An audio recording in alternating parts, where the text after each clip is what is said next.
he doesn't. Yeah, well, that's important. Keep him honest. Let's talk about politics. Who do you guys like? I'm out of here. Who do you like in the election, or do you have no opinion? Bob, you want to go first? Yes, I like Obama, and I just don't see how we really need him in this country. We need him in the world, and he's going to make mistakes, and he'll be criticized for one thing or another. That's normal. But he really is what we need at this point, no matter what the other side says and all that spin and all that jazz that they give. It's a shame because, you know, the one thing I hope with this whole thing is that everybody behaves in a dignified way and doesn't stoop too low to try and take out the other person, because it just reflects badly on them. That's all I would hope, and may the best man win, but do it with dignity. Al? Well, you got to alter that best man winning thing.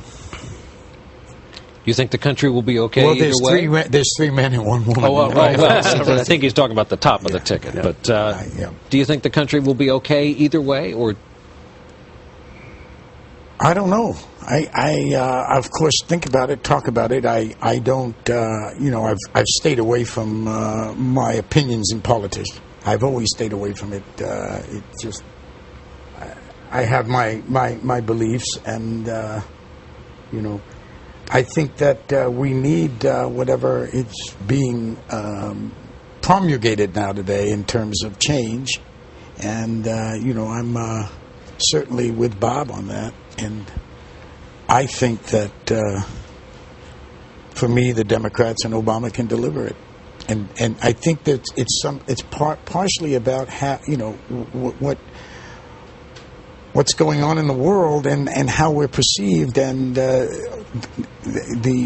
all the things that all the tentacles something like this has. It isn't. It's there's something. It's sort of like opening a window. You know, it's kind of. It feels that way to me anyway. You never know how things turn out, but it feels like this time for a new thing. Serious question for either of you, because you've probably thought about this. Why does it seem that creative people are all tilted leftward politically? So few name celebrities willing to come out on the right, small r, right side of a cause as opposed to the left. Well, I think that being an artist, you identify more with a more humane, a gentler look at things. And I think that if you want to compare the Republicans to the Democrats have that, just like I say, may the best man win. And try and do it with dignity as opposed to, I mean, everybody forgets and says things that they contradict themselves on. But somehow you feel with the Republicans, they grab it, they take it, they steal it. They don't do it in a gentle way. This is what I've seen. This is what I feel. So that's all I say, is that everybody should just do it with dignity with each other, because if they do, it really will. It's better for all of us, because then people get cynical about politicians, that they change what they said one thing, now they're going to do this, and if they try to maintain that dignity and stick to what they say, for better or for worse, people respect that and admit when they're wrong and say, look, I made a mistake. Most importantly, I made a mistake. That's it. I think that helps a lot. Back to the two of you. When you look out at the work that you know is out there, you read scripts, you read plays, you know what happens when you get together. You know what happens when a camera's rolling in a room with the two of you. Is there a piece of work out there that you've talked about doing, something you have in your mind, something you hope is created that you can hang in the Metropolitan Museum at the end of your careers, that you did together, you could hang in the Louvre in Paris as a piece of art and say, we did this? Is there any holy grail out there for the two of you, creatively? No.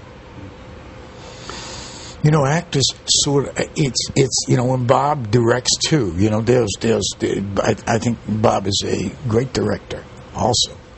And I think that when you find material that you want to do, but as an actor, you're sort of always in search of a role. that's, naturally you always think that something's going to come along that's going to allow you that freedom to go deeply into your own creative imagination. And it happens very rarely, so you sort of live in a kind of constant pursuit of that thing. You never know where it's going to come. Sometimes it's sort of like love. You don't know when it's going to happen, but you keep an eye out for it. But you are at the mercy of the role, really. And of course, Shakespeare is there, and there's many roles in Shakespeare. But then it's this: where do you go do it? It requires a lot of components in order to do these things. You just don't say, "Well, I'm going to go play." It's the very nature of life. Where is your life that dictates what you're going to do? Where you're living, who has the similar interest to you in that area. Sometimes it's more, things are more accessible, and then sometimes they're not. I mean, it just depends on. If you get a steady gig like at Saturday Night Live, you keep going. And then, which I thought you were terrific. By the way, I saw you on it. You did some beautiful stuff. You're so funny. I just studied tapes of Mr. De Niro up here. So inventive, both of you. I mean, but I think that if you like Sid Caesar, if we remember Sid Caesar, I think everybody should get a kind of a re-showing of the Sid Caesar shows just to see what he did. But it was on for, I think it was 10 years, was it? I don't know. But there were opportunities with Jackie Gleason also, opportunities each week. They had a character, they did it, and they spin off the next week. And Sid Caesar had these incredible things that would happen. So he had an environment that was, I heard he was 94 recently, or 90 or something. Yeah. I had the good fortune of being on an airplane with him once. It was great to talk to him.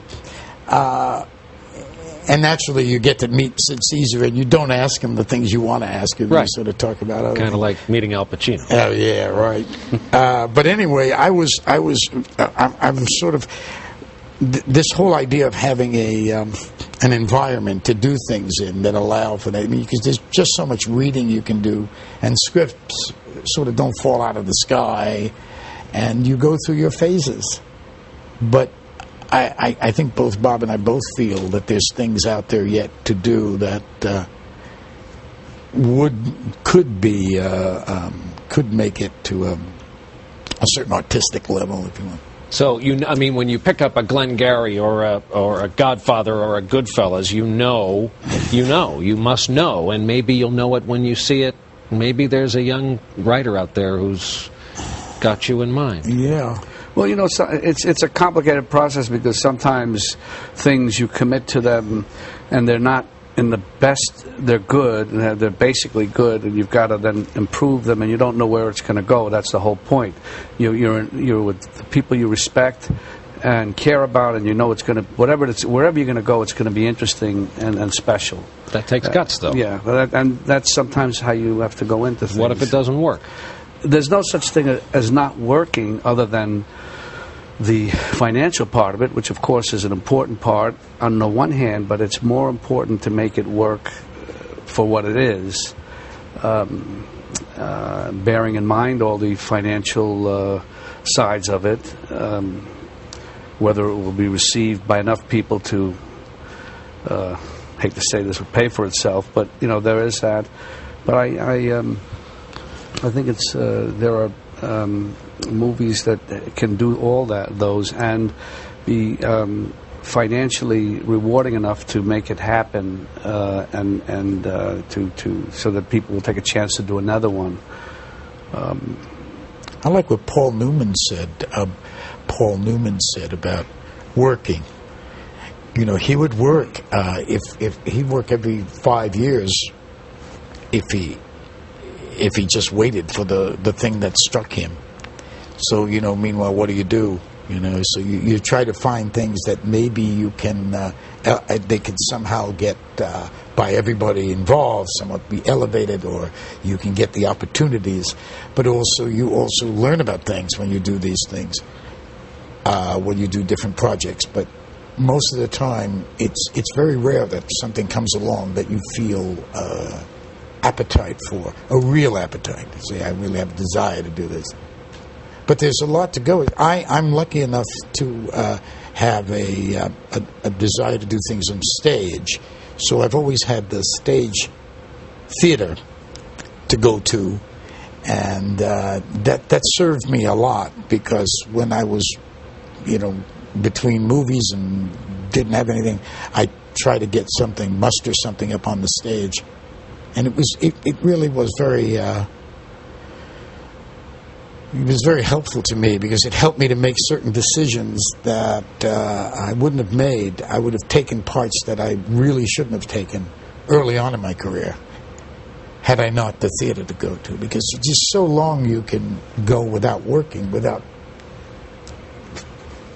doing that thing, keeping your hands whatever up. That is. Yeah. If you play a clarinet, you should be playing the clarinet, I think. Is it an unfair question to ask guys in your line of work? I'll ask it anyway. Who do you see coming up? Who do you like? Who do you look for? Whose movies do you go see? Who are you cheering for?